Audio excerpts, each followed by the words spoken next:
following is a Comfortably Zoned Radio Network production. My baby dolls, we are back again, another episode of Genesis. As always, I'm your host, Ian Kahanowitz, and today we bring back another author, and I love these authors. I tell you, their books, they keep me occupied forever. We're going to have J.D. Thorne on the 10 Commandments of Baseball on in about 2 minutes, after I go through all my kicks and giggles, as you folks know. But this time, we're not going to talk so much about the book. We're going to talk about how he did it in audio, because it's now available on audio. And tell you the truth, folks, I love audio. So we're going to get to J.D. in just a minute. But as always, you are listening to the Comfortably Zoned Radio Network with the Zigzag Man, Ralph Tycho. And let me tell you, we have probably the best shows, best podcasts on baseball and sports in general. We got Hal Bach doing vintage sports. We got Golenbach University. We got Nancy Finley out in Oakland. We have a lot of good players there. I'm just happy to have my show, on the network. And, of course, most of my shows this year have been sporadic and, of course, not as much as in recent years due to the fact I had surgery last year, like most of you know. But I will tell you my book will be out in about 6 to 8 weeks on Ty Cobb. And we're going to mention Cobb today in our discussion with J.D. because I love Cobb. Cobb is a very complex figure. What I want to stress most about Cobb is that all the stuff that people have read from Al Stump to Charles Alexander, most of it's fabricated. The essential book to get on Cobb is, of course, Charles Learson, Ty Cobb, A Terrible Beauty, which was published 4 years ago. He did his research. He got everything going. I've even quoted from his book, and most of the details that are in the book are the truth and has been endorsed by the Cobb family and, of course, the Ty Cobb Museum down in Royston, Georgia. But with that, I am going to introduce J.D. J.D., welcome back to the show. How have you been? Just great. Thanks, Ian. I'm glad to be here. I want to say that's a great tip on the Cobb book for those that are interested in who is some say surely controversial, always entertaining and excellent in whatever he did. And it's good to get.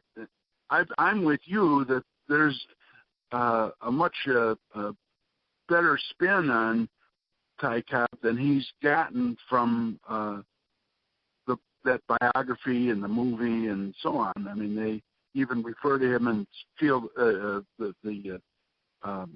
Dreams, saying, "Oh, we wouldn't allow that Ty Cobb. He was a mean son of a bitch," and everybody laughs. But that's not really it gives him a bad rap. And Cobb wasn't. Let me just say something here. Cobb wasn't an angel, but I'll tell you this much.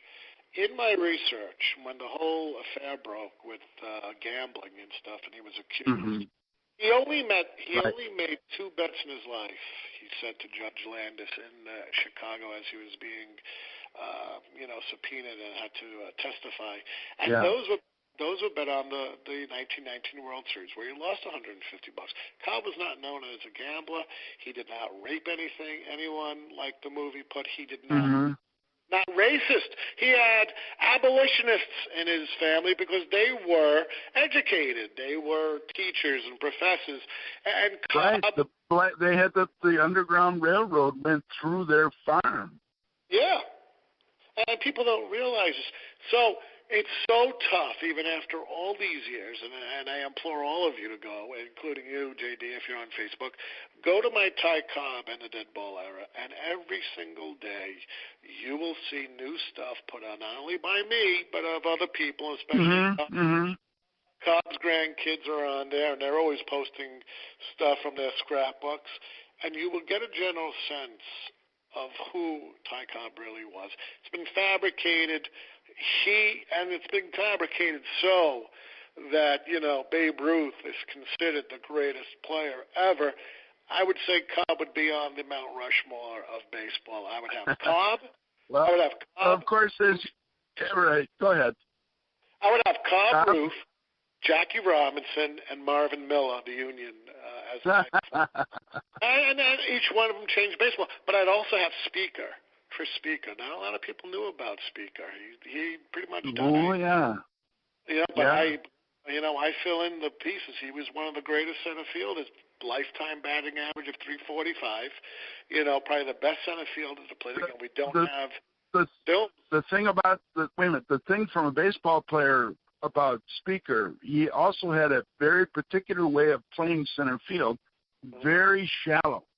That's right. And in fact, I think he has a record for triple plays because he was playing so shallow. Somebody might hit a line drive up the middle, and he's already running towards second base.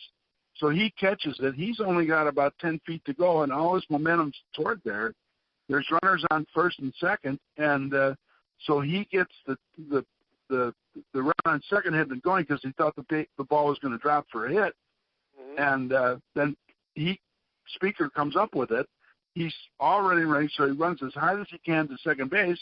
He beats the guy trying to get back to second, and then fires to first to beat the guy trying to get back to first. Triple play. You're absolutely right, JD. I wrote that in my book. You're absolutely right. And he has the most putouts, and he held over 100 records for playing center field. And then he was a hitter. He was an offensive player, too. I mean, I think he hit 400 one year. No, he hit 386 one year. He never hit 400. That year when he hit 386, finally he beat Ty Cobb, who had monopolized. But I think one of the reasons why Speaker is overlooked was because Cobb was so, famous. Dominant, yeah. Well, so was Babe Ruth in that era, too. Well, he was a pitcher, and the problem with that is once the ball... Yeah. Well, you got to figure, look, we're going to talk about Ty Cobb. Many people can't understand the distinction. Well, think of it, JD. What was the dead ball period? You played with one ball through the whole game. That ball was spit on, rubbed. Oh, yeah, by the ninth inning, it was soft. By the ninth inning, it looked like cabbage. It looked like cabbage with the leaves falling off. So, you're dealing with that kind. Let's talk about Ty Cobb, and let's talk about how you did your audio here and how you put it together, and then we'll get into a discussion on the first chapter. Yeah, and why Ty Cobb in the first chapter, it's because no one ever became a ball player by walking after baseball. That's commandment number one, written by Joe McCarthy in 1921 when he was a minor league manager, and then he went on to a career in the major leagues, managing the Cubs for 5 years, 1926 to 1931, then the Yankees for 14 years from 1932, and the Yankees hired McCarthy instead of Babe Ruth, who wanted the job, but they thought Babe Ruth would be too much of a partier, and that set the right example. And so a Chicago sports writer talked to his New York counterpart and said, the Yankees ought to be taking a look at Joe McCarthy after he was released by Wrigley, and Rogers Hornsby was hired to take the Cubs job. My hunch there is that when the Cubs traded for Hornsby in 29, he came over from Boston. They paid an arm and a leg for him. I think part of the idea was that Hornsby would become the manager of the Cubs, too. So Wrigley fired McCarthy, even though he had brought the team from last place to a pennant, and then the next year in 31 finished third place, in part because Hornsby hurt his ankle sliding into third base and was out for 2 months, and then that's one of your best hitters. And then they said that Hornsby spent the rest of the time sitting next to Wrigley and saying, McCarthy did this wrong, McCarthy did that wrong. If I were there, I would have done this, and completely undermined him, which McCarthy knew. So they parted in late September of the 31 season, and then he was picked up by the Yankees. He said, this guy's a savvy manager. Of course, he was. He handled Babe Ruth, Lou Gehrig, Joe DiMaggio. And then at the end of his career, the Yankees let him go in 46, saying he was a little too old, didn't relate to younger players, especially those coming back from the war. Were pretty tough to deal with because who's going to tell them what to do? And, they got tired of McCarthy, and so then he takes a year off, and then he's hired by the Boston Red Sox. So who does he manage there? Don DiMaggio, Ted Williams, those great Boston teams. And so then what happens to McCarthy is that he won one of the greatest books of all time. You talk about books, it's The Summer of '49. That talks about the Red Sox-Yankees pennant race, which came down to the last day of the season. And by golly, what had happened was that Boston came back from pretty far behind under McCarthy in the last month of the season to overtake the Yankees and had a one-game lead going into the last two games of the season. Well, where were they scheduled? At Yankee Stadium, a two-game series. Well, they lost the first game, so that tied the pennant race, and then they lost the second. And the Yankees won it. So McCarthy then the next year ran into the same thing with Lou Boudreau and the Cleveland Indians. Tie, they have a playoff. Boudreau hits a double and home run and plays great at shortstop, and the Cleveland Indians beat the Red Sox. So McCarthy goes down in history as the only guy to lose the pennant on the last day of the season 2 years in a row. And you know what's interesting about McCarthy? Actually, that happened in 48, not 50. 40, okay. Yeah. Yeah, that's when the Indians won it. Because what happened was, I think, and if memory serves me correct, he was supposed to start yes. And the one he started for Cleveland, and they ended up getting shelled. So right. then, There was you're right on, Ian. There's and that stems back to McCarthy's experience in 1929 when he had the Cub team, and Connie Mack started a veteran guy who had not, and he said, no, you're going to scout the Cubs. You're not going to, he had pitched much at all. It was an underhander. I forgot his name. And then he walks out to take the ball, and everybody thought it was going to go to Lefty Grove, who won 30 games. And no, they're giving it to this guy, veteran, who's hardly been on the team at all. And sure enough, what does he do? He goes out and strikes out 13 Cubs and wins a 5-2 game or something like that. And it sets the record for strikeouts in the game. I think he was slow and slower, and slowest were his three pitches, and the Cubs were off balance, and they just couldn't hit him. And you know what's funny about McCarthy when you think about it and you rationalize here? In 1932, the year that he first started with the Yankees, he met his old Cubs team in the World Series. Well, that's it. Well, that's right. And now you're back to Babe Ruth. Yeah, and then now in 1949, again, DiMaggio was hurt for most of the season in 49, if you remember. He had a knee problem. And now it's coming down. It's coming down to his former team. Yeah. And in 50, if you recall in your history, if Ted Williams didn't hurt himself after the All-Star game, I think Boston would have won the pennant that year. Mm-hmm. And they would have stopped the Yankees from winning 5 in a row. Yeah. But not to be. Well, that's the fun of baseball. We're going to have a great season this year. We really are. I think the game is primed to have one of its best seasons ever. The pennant races last year were exciting. They were very exciting in Milwaukee. The Brewers were one game away from the World Series. So how can they're hungry. They want to get there now. And then the Central Division is really, Chicago is very good. And they haven't stood still either. And neither have the Cardinals, who, they're going to be. And then you have the Reds. If the Reds can get some pitching to go with their hitting, and Puig and a few of those other players, they got a nice club. And they got the former Brewers second baseman. They got to watch him. They just got Sonny Gray from the Yankees, Cincinnati, and in addition, they just got Mike. They got Kemp and the other one from Los Angeles. What's his name? Puig. Puig. Yeah. They got Puig. Now let me just say, your division, besides my AL East, Pittsburgh too is not shabby. I love Pittsburgh. You know something? Pittsburgh, I love the Brewers. I need to make it out there to go to Miller Park. I hear it's absolutely wonderful. Well, you do, and it's they really did when they remodeled it. It's now 20 years old, but when they did it in 2001, they had the space to do it the right way, and they said there was a big dispute here whether they should be downtown, bring the stadium downtown. That would be more healthy for downtown. And they said, no, we're going to keep it where it was, which was an old garbage dump on the left side. And built on top of it, the County Stadium was in 1953.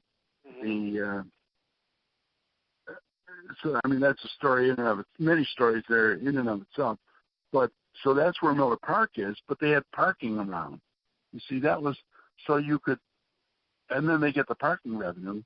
But it's not like you go to a game at Wrigley Field, and Fenway Park is even worse. You don't park there. You take the tram down there, and you get off and you park somewhere else. But here you can park right there, and you can tailgate before a game, which was an event invented in Minnesota at the Vikings football games at the old Met Stadium. It's funny. You see Tarkenton running around, and the ground was pretty much frozen back then. Yeah. So let's talk about Ty Cobb and what's the meaning of that? That's what I love about you, JD. We could just go off and just knock around and stuff. It's beautiful. Those are good. Okay, the Hustling Georgia Peach. That's how I put him in my book. And if we talk about the audio book, I was very excited about doing it in the sense that it was the next thing to do. And I do a lot of speaking around, and my publisher, Larry Norris with Sporting Chance Press, he agreed with me to allow me to do it. Usually you hire an actor for that. But there are some circumstances where the author can actually narrate his book. So that's what we did here. And then the idea was, let's put it on one CD, 57 minutes. Well, in order to do that, we had to do a condensation. So which to me, that is a new product, Ian. And it's been very well received. I will have to say, I speak a little slower. I was advised to do that. You might think it'd be the reverse. We want to fit all this in because we're condensing it. No. It was, let's make the minutes and the moments we have as meaningful as possible. So I did it recorded it in 2 sessions, 2 4-hour sessions. The CD itself is 57 minutes on one CD, but it took 2 hours or 4 hours twice, and then we had to go back in a third time to make a few correction of the blemishes that we found, or that Larry Norris found and the publisher found, and they said, well, you do that. So we did that, and so it's very fresh, it's very current, and these are time-tested principles. That's right, they are. They last forever, even though they were written back in 1921. Yeah, I think so. At any rate, so let's talk about Ty Cobb, the Hustling Georgia Peach. It's for. I can't imagine that any listener does not know about Ty Cobb already, in some way, shape, or form, to some degree. Well, and when you say his name, you know who you're talking about, Ty Cobb. That's right. And and the same can be said for Babe Ruth. There were other players. Sandy Koufax is another player that strikes me that way. It evokes, Willie Mays evokes a strong reaction. And Ty Cobb, it's just, do I like him? Do I don't? and so on. But you have to. No one can doubt his performance on the field. Had the stolen base record. He's got the record for most times stealing home, 54 in a season. It's a kind of an interesting list. You talk about Jackie Robinson. He is ninth on that list as far as stealing home. Cobb is number 1, 54. There's instances. There was one instance where he got walked, and then on the first pitch stole second, to the next batter, the second pitch stole third, and on the third pitch stole home. I don't think anybody else has done that. And he did it among his steals of home. In fact, I think there were 6 times where he got on first, stole second, stole third, stole home, and no one is ever near that. That's a hitting for the cycle or running for the cycle, I guess. So he could do that. And his batting average. There are many stories about Ty Cobb. His batting average, 366 over a 26-year career, 24-year career, I think. 1905 to 1926. What was the last year, Ian? 28. Remember? 28. Oh, yeah, you're right. There was a little story there that where he was suspended and then came back for 2 more years. But that's what happened. The whole Dutch Leonard affair, the whole cheating scandal, and what happened was Ban Johnson. That's what my next book's about. Ban Johnson told Speaker and Cobb saying, "You people are going to resign, otherwise, we're going to fire you." And what happened was they resigned. The scandal came out right before Christmas when Landis released the information. Now, what was the scandal about? The scandal is this.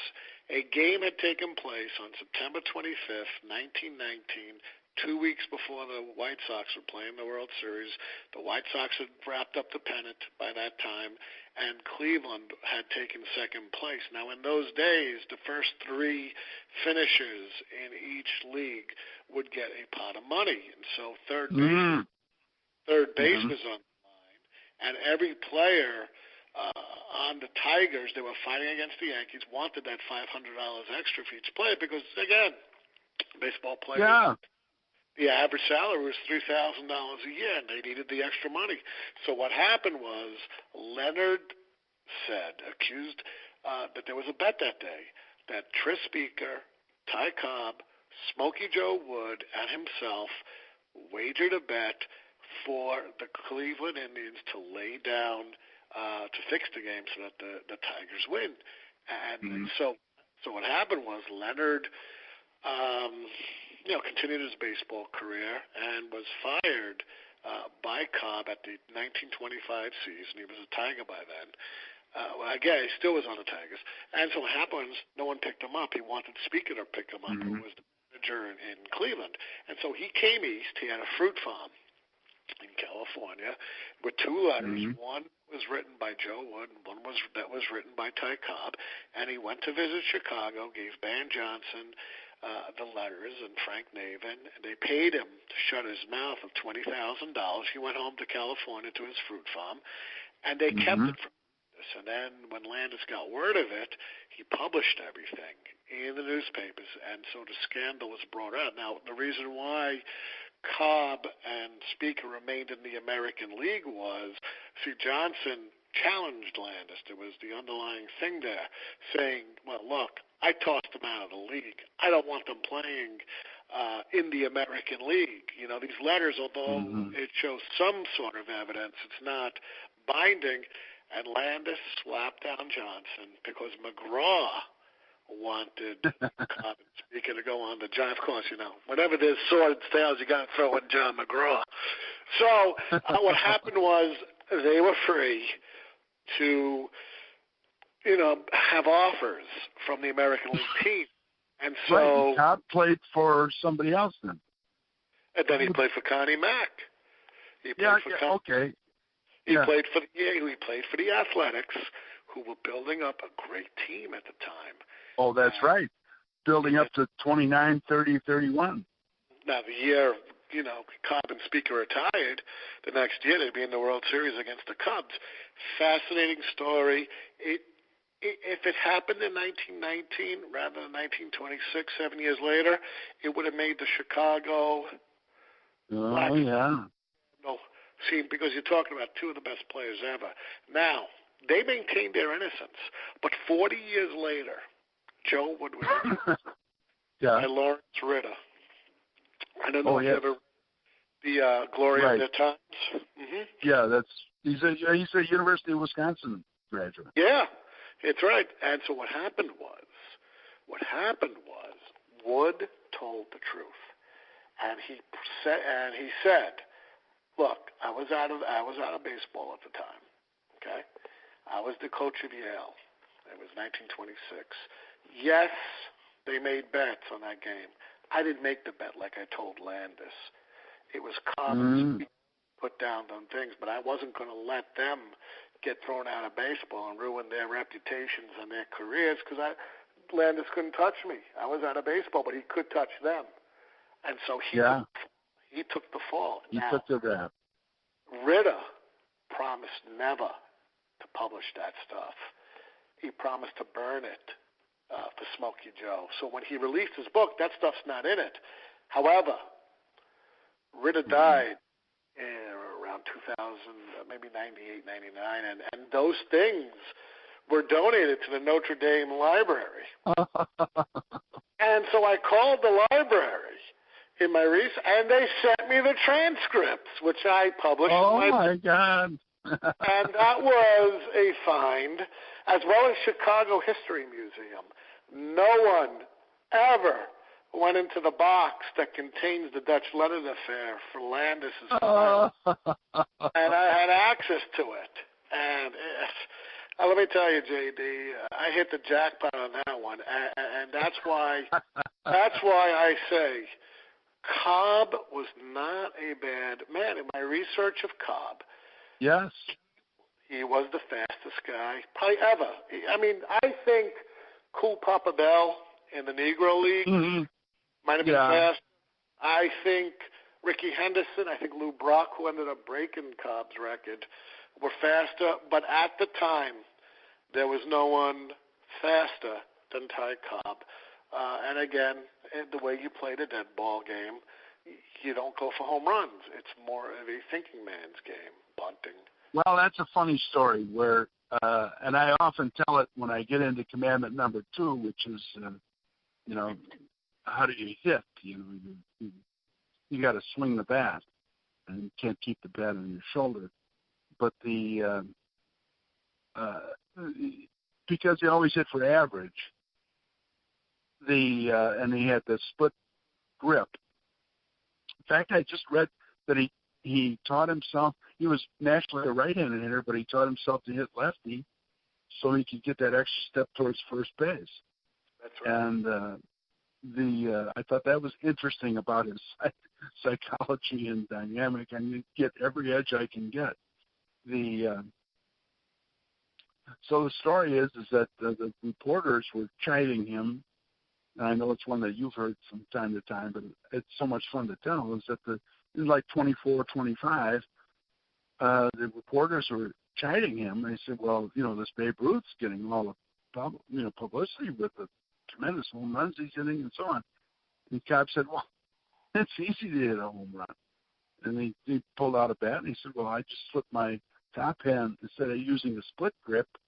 I bring it down to the bottom of the bat." And so that day, and I think there might have been a $50 bet on it with the 3 sports writers who were chiding him. And so sure enough, that day he does exactly what he told the sports writers he would do. And he slid his hand down to the bottom to touch his bottom hand at the bottom of the bat, and swung from the hips and hit 3 home runs. And then the next day, just to prove the point, he hit 2 more. And collected his $50 from each of the sports writers, and then he went back to his old grip and his old way of hitting, And I said, well, why'd you do that? You were so successful. And he said, well, for the good of the team. Yeah, that's right. Because average is more important than hitting regular than going for the fences.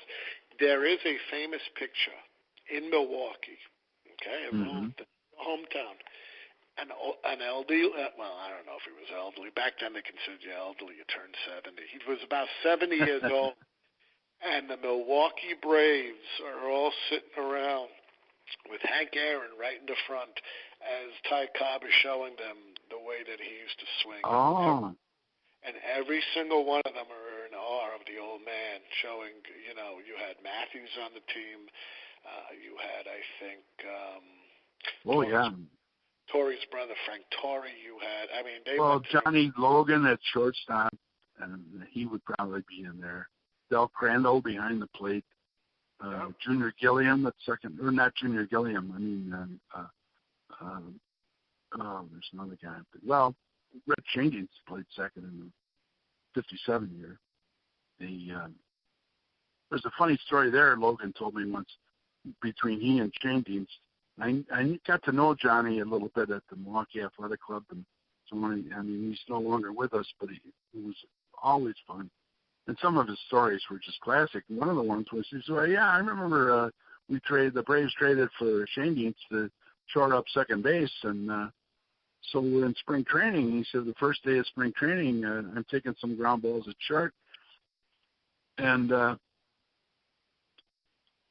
then I kind of say to the fungal guy, I said, well, hit some over to me at second on the other side of second base, just in case maybe somebody gets hurt or who knows what. I want to do that and get the angle for it. And so the guy hits a couple balls off.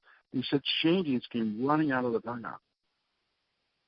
He said, you get the effing out of here, and you get to your side of the base. I'll take care of this side.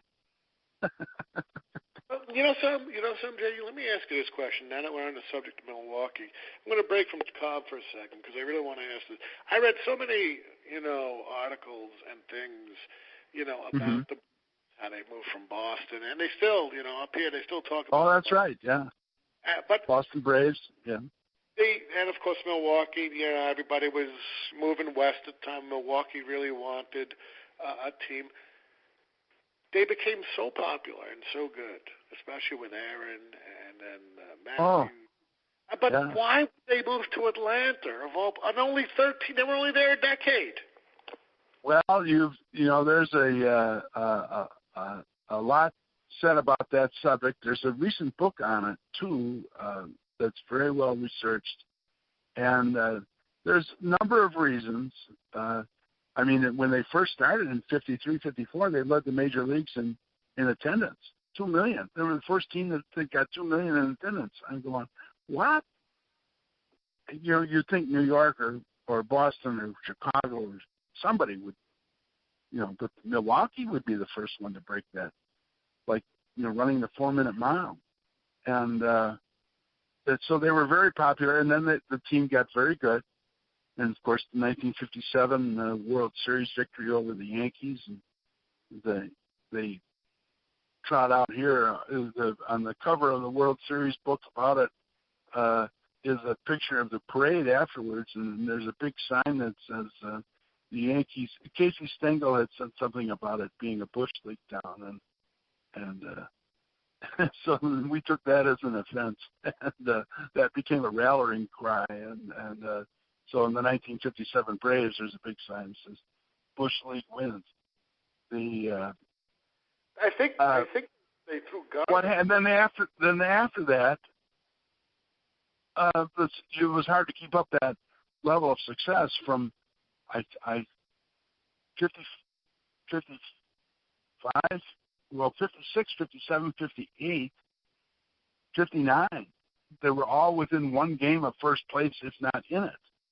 They really were playing at a very high level of performance, and had great star players, and were very good.